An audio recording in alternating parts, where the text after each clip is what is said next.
All right, welcome. It's your man God of Docs back with another episode of the Audible. Tonight we'll be breaking down week two. Week two NFL is coming up. Has a Thursday night game tonight. Minnesota Vikings, Philadelphia Eagles. We're gonna touch on that a little bit, and it was also gonna look forward to some of the big games that's happening this weekend. I'll try to keep you abreast on what's going on as far as my picks and predictions. I think I did pretty good week one. Let's hope we can keep the streak going here in week two. All right, so let's start with the game of the night. Kickoff is at I want to say 8:15.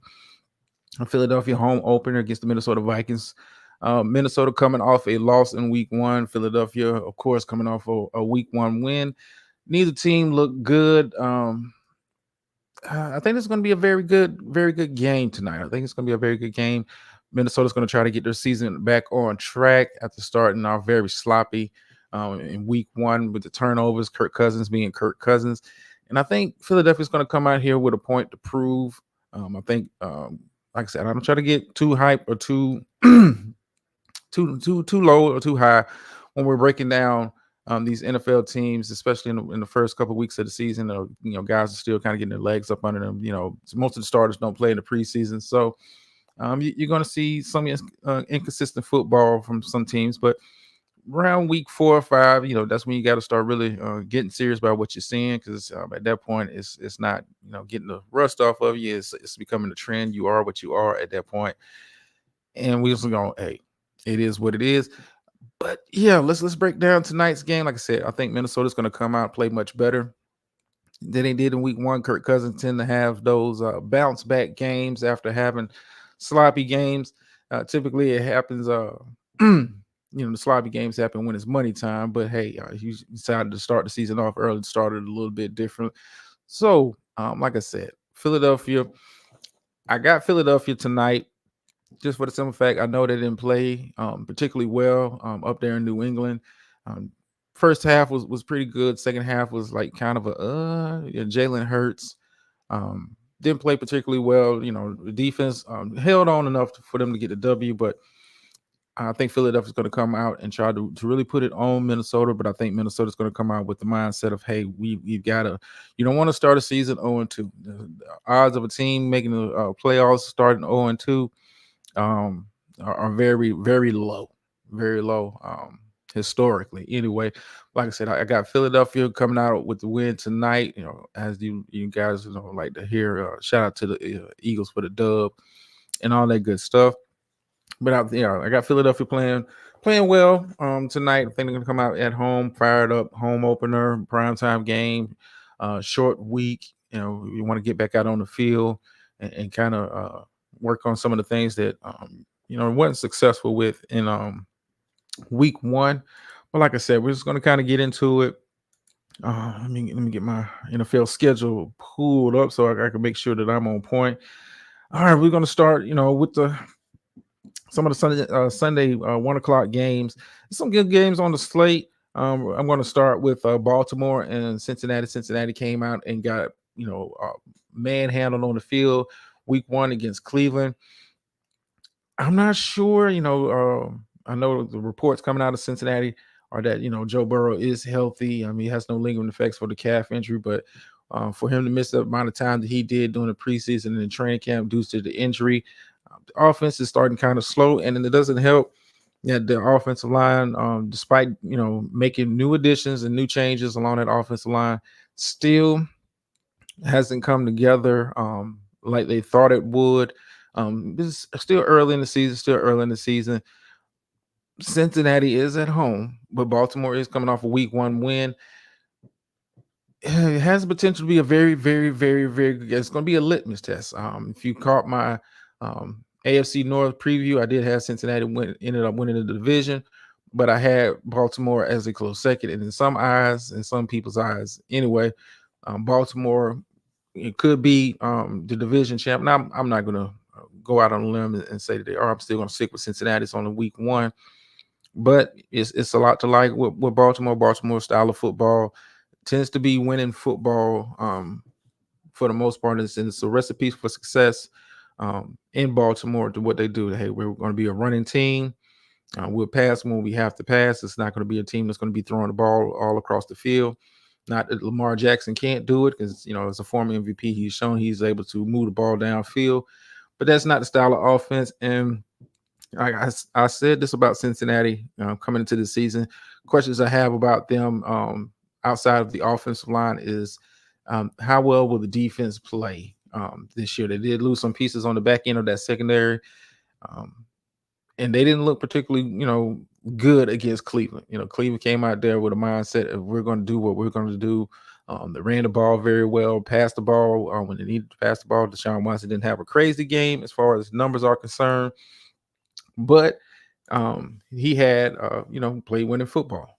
So I'm looking forward to that 1:00 game on Sunday. The Cincinnati start 0-2. The Cincinnati start 0-2. Based off what I saw in week 1, going to this week, I do think Cincinnati is going to have a bit of a bounce back. But I'm going to go out on a limb here. I'm going to take the road team. I'm going to take Baltimore to go up there to Cincinnati to 0-2. That gives Baltimore a nice 2-game cushion early in the season. AFC North, it could be interesting. Could be interesting. I think people are going to be underestimating Cleveland until they realize the amount of talent they have on the field. But we're going to kind of keep it focused in on this game. I got Baltimore winning a close game. I think it's less than a touchdown win, but I do have Baltimore going in Cincinnati. I think Joe Burrow will have a bit of a bounce back. I don't think he's going to put up crazy numbers. I don't think he's going to put up Tua numbers. But I think Baltimore holds on. I think the defense plays well enough in Cincinnati to come out with the dub. So I got Baltimore over Cincinnati. Let me see what else what other games kind of jump out at me. With the early slate of games, you do have Seahawks trying to redeem themselves. Played very, very bad against the Los Angeles Rams. Ended up losing big time, getting blown out over there. Questions I have about Seattle still revolve around Geno Smith. Is Geno Smith ready to step into the primetime role of being a upper echelon starting quarterback? He's shown that he's able to get the job. He did that last season, but historically with Geno Smith, you're not going to get a lot of winning football out of him. And you saw that kind of come to play in week 1. That's, like I said, it's a concern I had with Seattle coming to the season. Will Geno Smith be able to continue to play at the level that he played last season? And so thus far, that's been a big no. You do have the Detroit Lions, who are at home coming off the week 1 win against the Kansas City Chiefs on the Thursday night game. Detroit was, I have them win the division as one of the teams to kind of be on the lookout for in the NFC. I think Detroit holds serve at home. I think Jared Goff has a very good game against a very suspect Seattle Seahawks defense. If Matt Stafford was able to kind of carve them up with the quality of weapons that he has currently out there on the field, I think Jared Goff is going to be able to replicate that same level of success against this defense. I got Detroit winning by double digits. I know the offense didn't look that great in week 1 against the Kansas City Chiefs. You can take from that what you will, but I do think Detroit at home with a statement coming off a very big road win to start the season, continue that road that they're on and win by double digits. I don't think this is going to be as competitive a game as I would have thought coming into this season. But I do think Jared Goff gets the job done. Also for the 1:00 games, you have Colts, Texans, battle of the rookie quarterbacks. CJ Stroud going up against AR5, Anthony Richardson. I do think the Colts showed me something in week 1, even though it was in a losing effort, showed me something in week 1 that they may have a much better season than I initially thought. I'm not going to, pencil them in for the playoffs. I'm not going to go that far and stretch that narrative. But when I'm breaking it down, Texans are at home. I do like what I saw from the Texans as far as defensively, even though it was in a losing effort. I got the Texans. I got the Texans in a slight upset. I know the Colts are the betting favorite right now coming into this game, but I do think CJ Stroud plays well enough to win, and he wins the QB matchup with the other rookie, Anthony Richardson. So I got the Texans. I got the Texans winning. Winning by 6. I got them about winning by 6. I think the defense plays well enough. I think that D'Amico Ryans is going to be able to draw up a game plan to kind of keep Anthony Richardson in check. And I think CJ Stroud is going to have a much better game in week 2 of this season. So, and they're at home. Texans, play better at home. So I got the Texans winning by about 6. If I'm going to pick them, and I'm going to pick them. And let's see. Moving on. You have Bears, Buccaneers. I'm not going to lie to you. I'm not excited about this particular game. Bears didn't look good in week 1. Buccaneers won, but it wasn't. It wasn't a statement type win. It wasn't a convincing type win. So, I mean, this is kind of a go get your snacks and go get your beer or whatever, man, because this is not a very exciting game on paper. Now, if you're a Bears fan or Bucks fan, I'm sorry, I apologize, but this is not going to do it for me on Sunday. I will be skipping this game. I'll catch the highlights at a later time, so I'm not going to spend entirely too much time breaking this game. What's going on, Too Big? Just here breaking it down for week 2. It's always a pleasure. Another game I'm looking forward to, the 1 o'clock slate, Chiefs and Jaguars. Jaguars coming off the big win in week 1. Chiefs coming off the loss, going on the road to Jacksonville. I mean, when you're talking about 2 playoff teams from last year, you have Trevor Lawrence, you have Patrick Mahomes. This has the potential to be a very high-scoring game. And I think the Chiefs going to come out with a chip on their shoulder. I think they're going to play much better than they did in week 1. But, the Jags did look good. Even though it was against the Colts. They did look good in week 1.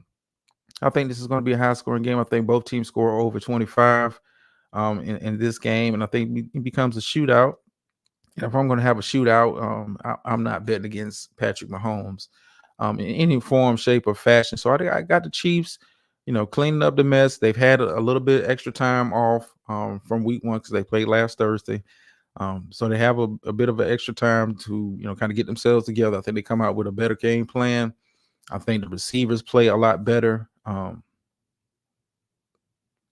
this game. So I got Chiefs. Winning. It's going to be a high scoring game. It reminds me when I'm breaking down the matchup with Chiefs and Jags. It reminds me of last week's matchup when I was breaking down Dolphins and Chargers. I think it's going to be a quarterback game.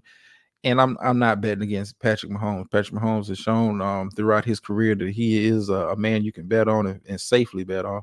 And I'm going to do that with this pick here. I'm going with Chiefs over the Jaguars. High scoring game, probably be the game of the week. Vibes practice. I have Hopkins. Should I trade Hopkins for Gibbs? What's going on, Vibes? How you doing? I'm not sure. I'm not sure. I think let me see what's Tennessee's matchup this week. Who's Tennessee matched up against this week? Chargers. Oh yeah, I would probably keep Hopkins just for the simple fact, you're going against a Chargers team who last week got the ball thrown all over the field. I think Hopkins comes out here and maybe has his first 100-yard day playing for Tennessee. Justin Herbert is a much better quarterback than Tannehill. I'm not going to say that the Titans are going to beat the Chargers. I do have the Chargers winning this game this upcoming weekend, but I do think DeAndre Hopkins will have a level of success with this defense. I don't know. The Chargers is a weird team to kind of figure out. They have talent at a lot of places. They have talent at a lot of levels, especially on the defensive side of the ball. It's just, some weeks they put it together, some weeks they don't. It's a very inconsistent team, and I think their level of inconsistency will eventually cost their head coach's job. And hey, it is what it is. You have a young quarterback, Justin Herbert, who I believe is, in my opinion, is top 5 in this league. He just haven't been able to take advantage of him. They really haven't given him the kind of quality and weapons I think he should have as a young quarterback. But hey, that's me. I'm not a GM. I do have the Chargers winning against the Titans, but hey, to answer your question, I would keep D Hops for this matchup. Just for the simple fact, Tyreek went off on this team last week for the tune of 215 yards. So yeah, Yeah, you got Chubb and Walker. Chubb is always a good bet. Kenneth Walker reminds me a lot of Kenny Markle reminds me a lot of Tony Pollard. He's kind of a big play splash kind of guy. Just doesn't, necessarily grind the yards out. He's one of those guys that can get loose and get big yards, but he just doesn't play consistently enough for me. And I don't like the matchup for them this week. Detroit has a very good defense. They showed that in week 1 when they played the Chiefs. So if you have Kenneth Walker on your fantasy team, you may want to put him on the bench for this week. I don't think he has a big game against Detroit. Detroit is very good against the run.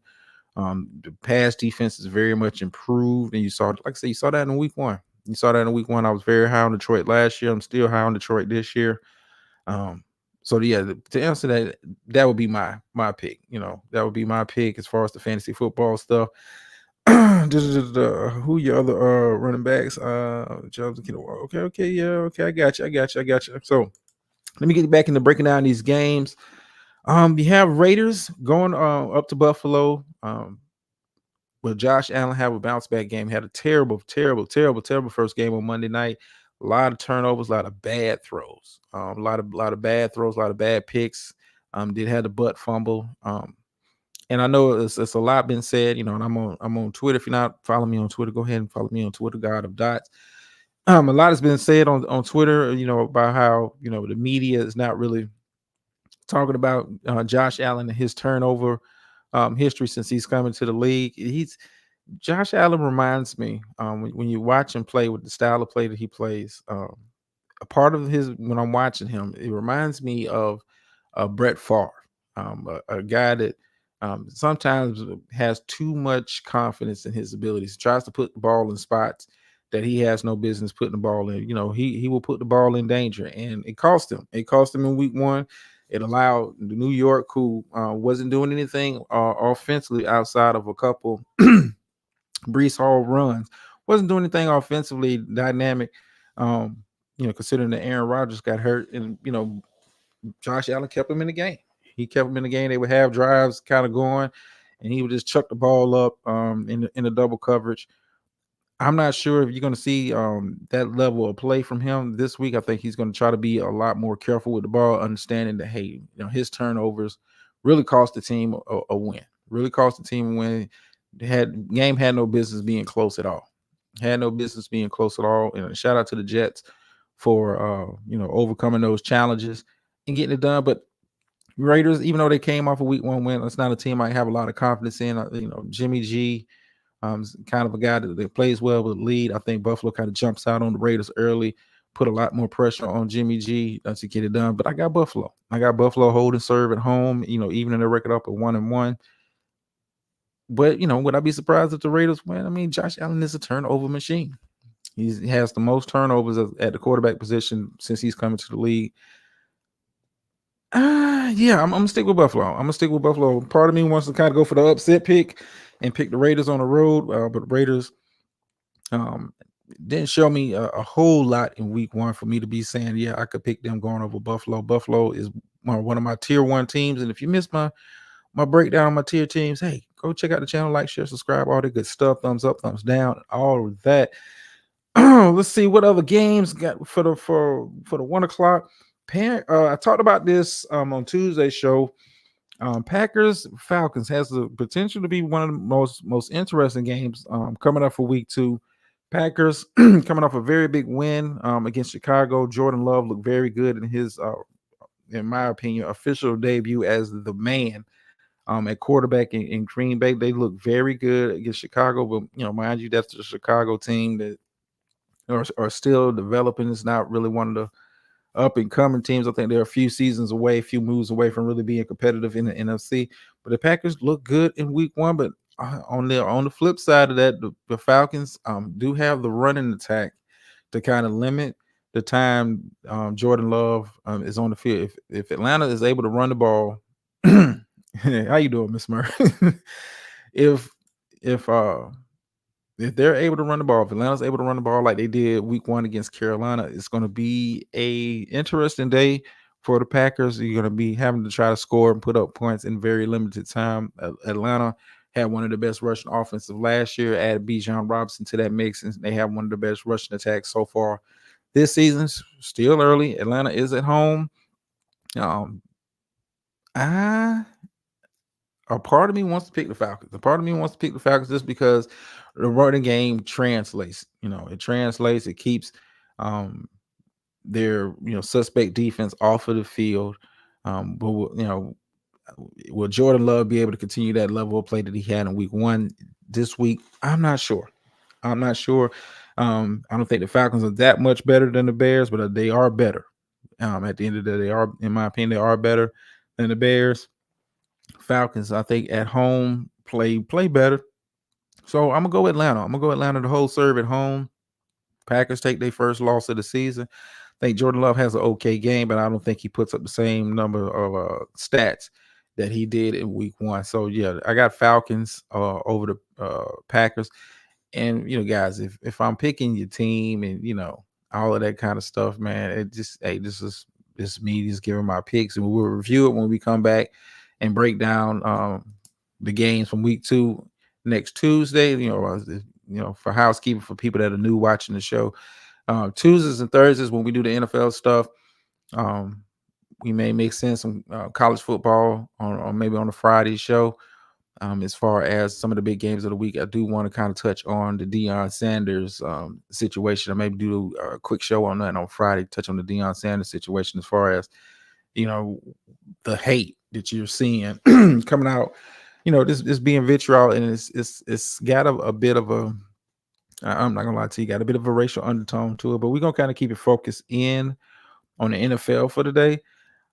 You have 49ers going to the Rams. Another one of those games I'm not going to be too locked in it. I think 49ers are clearly the better team, playing at a much higher level. Even though the Rams came off a Week 1 win against Seattle, I don't see this game being competitive. I got San Francisco winning by double digits. Bruh. Like I said, I'm not going to be tuned in to this one. If it turns out to be competitive, count me wrong, but it's not one of them games that's must-see TV for me. Another game that's not must-see TV for me is going to be Giants and Cardinals. You have the Cardinals, arguably the worst team in the NFL. Almost pulled off the win last week against Washington. The Giants, I'm a Cowboys fan, got manhandled on Sunday night by the Cowboys.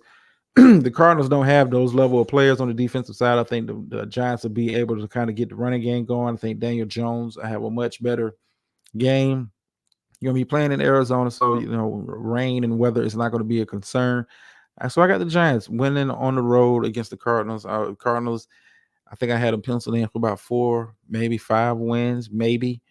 This is just not a good team. Just not a good team, and that's without Kyler Murray. Just not a good team. I think Daniel Jones gets back on track here in Week 2. I think Saquon kind of gets it going against this defense. This defense can be had. Yeah, you're right, too, B. The hate is real for Coach Prime. I mean, if you listen to the comments, and we'll kind of review that I'll do a quick show on Friday.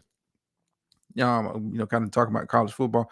But if you listen to the comments made by Colorado State's head coach, it's a bit of a racial undertone there. When you really kind of break it down and listen to everything that he have to say, and the hate is real. I mean, for me, I think Coach Prime has already had a successful season. The team won 1 game last year. He comes in, brings a bunch of his guys in, beat a ranked team in TCU, have a very good win against Nebraska. I know Colorado State, typically those in-state rivalry games are pretty good, but I think Colorado is the much better team coming into this game. So I got them winning against Colorado State. And then we're going to see how Deion's program looks when he goes up against what they consider to be high level competition. When we're talking about Oregon the week after, but we'll kind of we'll break that down on tomorrow's not tomorrow, tomorrow's show. We'll do a show tomorrow and break it down tomorrow. Let me kind of get into wrapping up the Week 2 picks. You got Jets and Cowboys. Now, initially, this is one of the games I circled early on the calendar. Was going to be must see TV, but with Aaron Rodgers going down for the remainder of the season with an ACL, I don't see this being that marquee of a matchup. Cowboys are a household name. Do I think the Cowboys go out here and you know blank the Jets? No, but I think this defense is going to be able to get after Zach Wilson, causing some problems. And this is the home open for the Cowboys. So, without the looming specter of Aaron Rodgers doing what he normally does to my boys and just tear our hearts out, I got the Cowboys at home. And then I would say this.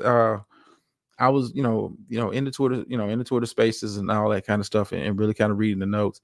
Um, Aaron Rodgers goes down with injury. Colin Kaepernick agent reaches out to the Jets to kind of gauge interest.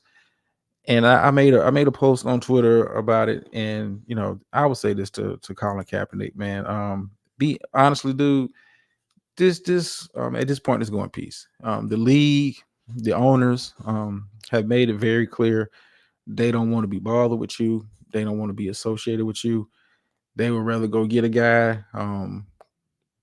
teaching high school football to come back and play quarterback than to give you a serious opportunity to come back into the league. And then that's unfortunate. I've done shows on Colin Kaepernick's situation before on the previous channel. I just just let it go, dude. Go do your philanthropy work, do what other social justice work that you're doing, and kind of just let you got to let this go, man, because these guys are just not going to give you a fair shake. You can't even get an invite to camp. And you think these guys are going to sign you with the prospect of of being on the team with the attention that you're going to bring. Yeah, Miss Smith, I agree. But at the same time, it's your childhood dream. You dreamed of playing in the NFL. You made it to the NFL. You were successful in the NFL because you took a stance on social injustice. I mean, you're blackballed. I mean, they won't come out and say it. He's had a couple teams, give him, fake entrance, in my opinion, fake interest and fake tryouts. But let it go, dude.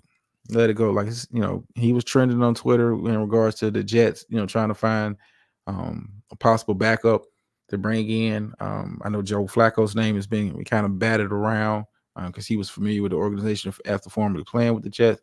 Colin Kaepernick, dude, you have been out the league for the better part of 4 or 5 years. You're just not. They're just not going to give you a fair shake, man. Just let it go. Let it go, dude.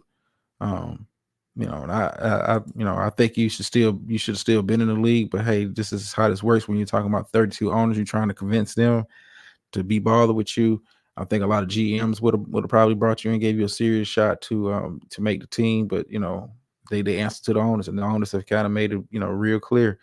They don't want anybody shaking the table. They don't want anybody having people look at them any kind of way. So anything dealing with controversies, they don't want nothing to do with you. And then unfortunately, you're gonna be out of a job. But I got Cowboys over the Jets. I think Zach Wilson has a hard time moving the ball against this defense. I think Breece Hall is kind of bottled up this week. I'm not going to call it a blowout. I think the Jets defense is much too talented to allow it to be a blowout. Dak didn't really impress me. I wasn't expecting him to put up big numbers. He didn't really have to. But I got Cowboys. I got Cowboys.